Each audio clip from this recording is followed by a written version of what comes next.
Sir ఇప్పుడు 21 రకాల పత్రాల గురించి చెప్పారు కదా. ముఖ్యంగా వినాయకుని పూజించేటప్పుడు పత్రి పూజ చేస్తారు. మనకు ఆయుర్వేదంలో ఎన్నో రకాల మొక్కలలో మెడిసినల్ వాల్యూస్ ఉన్నాయి. అంటే ఆయుర్వేదంలో మందులుగా ఉపయోగిస్తారు. వాటన్నింటినీ రకరకాల రోగాలకి మనం ఉపయోగిస్తూ ఉంటాం. అలాంటి పత్రాలు ఇప్పుడు కనుమరుగవుతూ ఉన్నాయి. అలాంటి వాటిని అన్నింటినీ కూడా రక్షించాలన్న ఉద్దేశంతోనే పూజల్లో వాటిని ఉపయోగించడం జరుగుతూ ఉంటుంది. అయితే ఇక్కడ ఈ మెడిసినల్ వాల్యూస్ ఉన్న ఈ పత్రాలన్నింటినీ మనం ఎప్పుడూ ఉపయోగించకపోయినా కనీసం పండగ రోజు వాటిని పట్టుకోవడం వల్ల కూడా దాని నుంచి మనకు కొంత మెడిసినల్ వాల్యూస్ అనేవి లభిస్తాయి. అట్లా ఆ 21 రకాల పత్రాల నుంచి మనకు ఎంతో కొంత మెడిసినల్ వాల్యూస్ అనేవి లభిస్తాయన్నమాట. ఆ 21 రకాల పత్రాలు ఏంటో నేను చెప్తాను. అయితే వాటి సైంటిఫిక్ నేమ్ కూడా మీకు చెప్పాలన్న ఉద్దేశంతోనే నేను వాటిని లిస్ట్ అవుట్ చేశాను.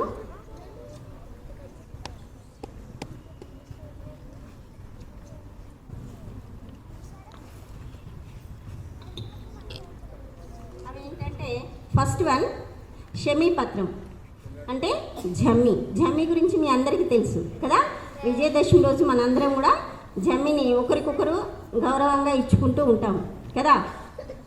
దానికి కూడా ఈ షమీ వృక్షానికి ఎంతో పవిత్రమైన వృక్షంగా మనం కొలుస్తూ ఉంటాం. విజయదశమి రోజు దానికి పూజలు కూడా నిర్వహిస్తూ ఉంటాం.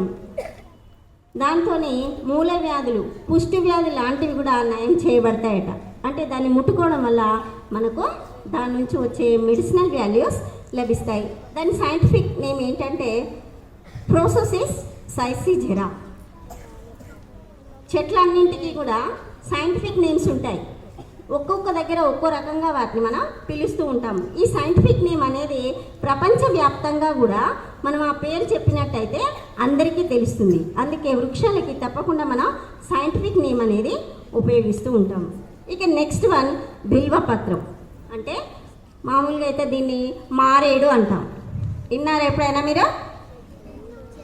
ఎగేల్ మార్మెలోస్ అంటారు దీని పేరు. ఏ పేరు? మార్మెలోస్. ఓకే. దీనివల్ల దీంట్లో ఉండేటువంటి గుజ్జు అనేది జిగురులా ఉంటుంది. దీనికి విరోచనాల లాంటివి తగ్గించేటువంటి శక్తి ఉంటుందన్నమాట. నెక్స్ట్ మధ్య వృక్షం టెర్మినేలియా అర్జున. ఏం పేరు దాని పేరు? ఇది దీని యొక్క ఆకురసం కీళ్ళ నొప్పులను తగ్గిస్తుంది. చాలామంది పెద్దవాళ్ళు కీళ్ళ నొప్పులతో బాధపడుతూ ఉంటారు కదా. దీని రసం వల్ల కీళ్ళ నొప్పులు తగ్గించబడతాయి.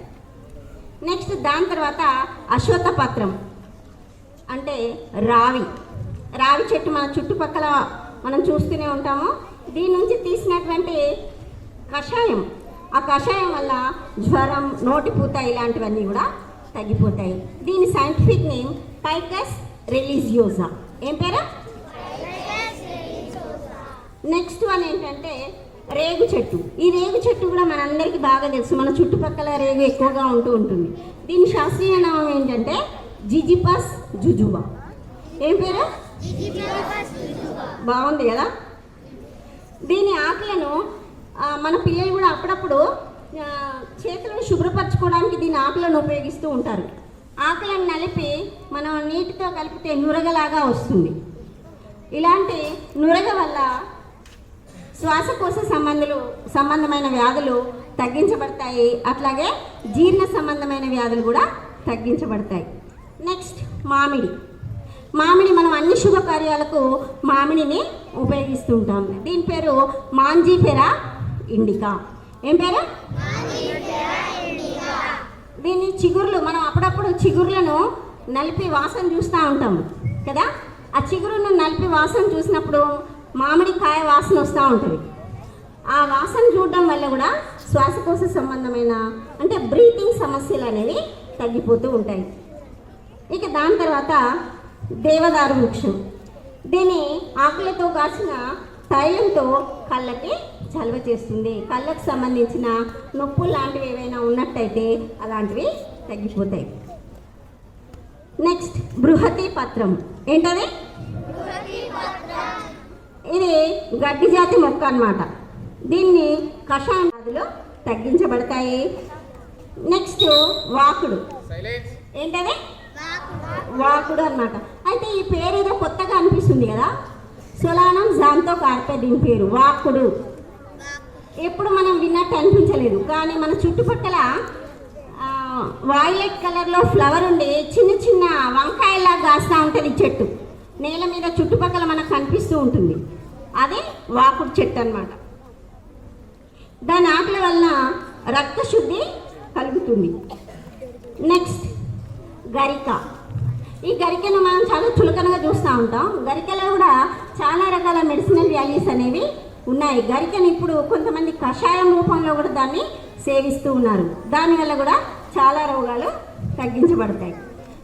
ఈ గరిక శాస్త్రీయ నామం ఏంటంటే సైనోడాన్ డాక్టైలాన్. సైనోడాన్ డాక్టైలాన్. దీని తర్వాత నెక్స్ట్ దానిమ్మ. దానిమ్మ పత్రాలను కూడా మనం ఈ పూజలో ఉపయోగిస్తాం. దీని శాస్త్రీయ నామం ప్రూనికా గ్రనేటం. దీని దానిమ్మ చిగుళ్ళను నమిలితే చిగుళ్ళకు సంబంధమైనటువంటి వ్యాధులు నివారించబడతాయి. దాని తర్వాత నెక్స్ట్ నీరియం ఒడోరం, గన్నేరు చెట్టు. ఈ గన్నేరు చెట్టు కూడా మన చుట్టుపక్కల కలుపు మొక్కగా మనకు కనిపిస్తూ ఉంటుంది, అందంగా ఉంటుంది. దాన్ని ఎవరు నీళ్ళు పోయకుండా పట్టించుకోకుండా ఎక్కడికక్కడ పెరుగుతూ ఉంటుంది అన్నమాట. ఇది శరీరంలో కంతులు లాంటివి ఏర్పడకుండా నివారిస్తుంది. దీని తర్వాత నెక్స్ట్ మరువం. మరువం అనేది మనం పూజా ద్రవ్యాలలో సువాసన కోసం ఉపయోగిస్తూ ఉంటాం. పువ్వులలో ఈ మరువాన్ని కట్టి అమ్ముతూ ఉంటారు కదా. అయితే ఈ వాసన వల్ల మనకి నాడీ సంబంధమైన వ్యాధులు తగ్గించబడతాయి. ఆ వాసన వెళ్ళడం వల్ల మనకు ప్రశాంతత చేకూరుతుంది. నెక్స్ట్ మాచిపత్రం, దవనం. మరువం, దవనం. మన దగ్గర మరువంనే దవనం అని పిలుస్తాము, కానీ దాని పేరు మరువం. మనకు ఇక్కడ దొరకనది దవనం అన్నమాట. ఇది కూడా సుగంధ ద్రవ్యాల్లో ఉపయోగిస్తారు. దీని తైలాన్ని నివారించబడతాయి. అయితే ఈ తులసిని ఒక్క వినాయక చవితి రోజు మాత్రమే వినాయకుడికి అర్పిస్తారు. మిగిలిన రోజులలో వినాయకుడిని పూజించడానికి తులసి దళాలను ఉపయోగించారు. నెక్స్ట్ కెలోట్రాఫిస్ జైగాంటియా. ఏం పేరు దాని పేరు? కెలోట్రాఫిస్ జైగాంటియా. అయితే అసలు జిల్లేడు అనగానే మనకు దాని పాలు విషమని చెప్పుకుంటూ ఉంటాం. జిల్లేడు పాలు కళ్ళల్లో పడితే కళ్ళు పోతాయని చెప్పుకుంటారు, లేదా తీసుకోవడం వల్ల విషతుల్యం అవుతుందని చెప్పుకుంటారు. కానీ అందులో కూడా మెడిసినల్ వాల్యూస్ అనేవి ఉన్నాయి. ఆ ఆకులతో కుట్టిన విస్తర్లో భోజనం చేయడం వల్ల శరీరంలో ఉండే సూక్ష్మజీవులు నశిస్తాయట. నెక్స్ట్ ఉత్తరేణి. ఈ ఉత్తరేణి ఇది కూడా మన చుట్టుపక్కల మనకు బాగా కనిపిస్తూ ఉంటుంది. ఒకప్పుడు ఏం చేసేవాళ్ళంటే వేప తర్వాత దంతాలను శుభ్రపరచుకోవడానికి ఉత్తరేణి ఉపయోగించేవాళ్ళు. అంటే దంతాలకు సంబంధించిన సమస్యలను నివారించడంలో ఉత్తరేణి ఉపయోగపడుతుంది. దాని తర్వాత నెక్స్ట్ ఉమ్మెత్త, దతూరా మెటల్. ఇది కూడా మన చుట్టుపక్కల కనిపిస్తూ ఉంటుంది. పెద్ద పెద్ద ఫ్లవర్స్ ఉంటాయి, ఆకర్షణీయంగా కనిపిస్తూ ఉంటుంది. ఇది కూడా విషతుల్యమైనదిగానే చెప్తూ ఉంటారు. కానీ దీన్ని కూడా ఇందులో ఉండేటువంటి ఆకులు కానీ కాయలు కానీ నొప్పి నివారణగా పనిచేస్తాయి. ఎక్కడైనా నొప్పి అయినప్పుడు ఆ ఆకులను కానీ కాయలను కానీ వేడి చేసి కట్టినట్టయితే ఈజీగా నయమవుతాయి. ఇక చివరికి వచ్చాం, మాట్లాడకండి. నెక్స్ట్ లతా దూర్వ. ఇదేంటంటే ఇందాక గరిక గురించి చెప్పుకున్నాం కదా, ఇది తెల్ల గరిక. గరికలో తెలుపు రంగులో ఉంటుంది, అంటే గ్రీనరీ ఉండదు అన్నమాట. దాని తర్వాత నెక్స్ట్ విష్ణుక్రాంత పత్రం. ఏంటది? ఇవాల్వులస్ అల్సినోయిడస్ దీని పేరు. ఇది చిన్న చిన్న బ్లూ కలర్లో ఉండే పుష్పాలను కలిగి ఉంటుంది. ఆ మొక్క యొక్క పత్రాలను ఈ పూజలో ఉపయోగిస్తారు. ఇది ఈ ఆకుని దంచి దాని రసాన్ని ఇచ్చినట్టయితే జ్వరం తగ్గిపోతుందట. నెక్స్ట్ వావిలి చెట్టు. ఒకప్పుడు మన చుట్టుపక్కల అంతా వావిలి చెట్లు ఉండేవి, ఇప్పుడు చాలా తగ్గిపోయాయి. వావిలి చెట్ల ఆకులను కూడా నొప్పి నివారణకి ఉపయోగిస్తూ ఉంటారు. తర్వాత శ్వాస సంబంధమైన వ్యాధులు తగ్గించడానికి కూడా ఈ వావిల్ అనేది ఉపయోగపడుతుంది. నెక్స్ట్ జాజి పత్రం.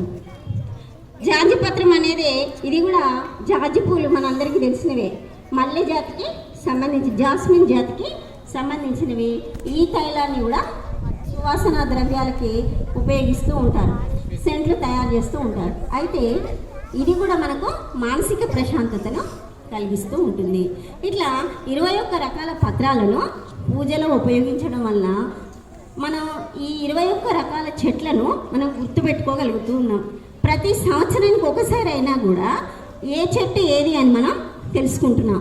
అట్లా వాటి ఉనికిని కోల్పోకుండా ఈ పండగ సందర్భంగా మనం వాటిని గుర్తించి మన ముందు తరాలకు అందించగలుగుతూ ఉన్నాం. ఇప్పుడు మీ పేరెంట్స్ పూజ చేసింది అనుకోండి, ఆ పత్రాలు మీకు కూడా తెలుస్తాయి. నెక్స్ట్ అట్లా తరతరాలుగా ఈ వృక్షాల నుండి వచ్చేటువంటి ఆయుర్వేద మూలాలను ఒక తరం నుండి మరో తరానికి ఈ పండగ ద్వారా అందిస్తూ ఉన్నారు. అట్లనే ఇంకోటి ఏంటంటే, అసలు విగ్రహాల గురించి చెప్పుకున్నాం. మామూలుగా అయితే విగ్రహాలను పూజించేటప్పుడు విగ్రహం అనేది మన బొటనవేలు సైజు ఉండాలట. అసలు పూజించాల్సిన విగ్రహం బొటనవేలు సైజు ఉండాలట. కానీ మన అందరికీ వినాయకుడు అంటే చాలా ఇష్టం కదా, కాబట్టి ఒకరిని చూసి ఒకరు వినాయకుడి సైజు పెంచుతూ ఉన్నారు. అట్లా మా వీధిలో ఉండే వినాయకుడు పెద్ద వినాయకుడు అనుకుంటూ భారీ విగ్రహాలను తయారు చేస్తూ ఉన్నారు. అక్కడ మనకు భక్తి ముఖ్యంగానే, ఎంత భారీ విగ్రహం అనేది ముఖ్యం కాదు కదా, మనం ఎంత భక్తి శ్రద్ధలతో పూజించాము, ఎంత పెద్ద వినాయకుడైనా మనకు అందించే ఫలం అదే కదా. కాబట్టి విగ్రహాల సైజుకి మనం ప్రాధాన్యత ఇవ్వద్దు. నెక్స్ట్ ముందు తరాలు మీరే కాబట్టి వాతావరణాన్ని కాలుష్యం కాకుండా కాపాడాలి అంటే మనం సైజు తగ్గించాలి. పెద్ద సైజు ఉన్నటువంటి ఆ వినాయకులను తీసుకెళ్ళి చెరువులో వేస్తూ ఉన్నారు. అంటే చెరువు అంతా కూడా దాంతోనే నిండిపోతూ ఉంది. అందులో ఉండేటువంటి జల సంపద అంటే నీటిలో జీవించేటువంటి జీవులన్నిటికీ కూడా హాని కలుగుతూ ఉంది. కాబట్టి మనం ఎంత సైజు తగ్గిస్తే అంత మంచిది. మనం భక్తిలో మన భావాన్ని చూపిద్దాం. మీరు ముందు అది గుర్తుంచుకోవాలని కోరుకుంటున్నాను. థ్యాంక్ యూ అన్నయ్య.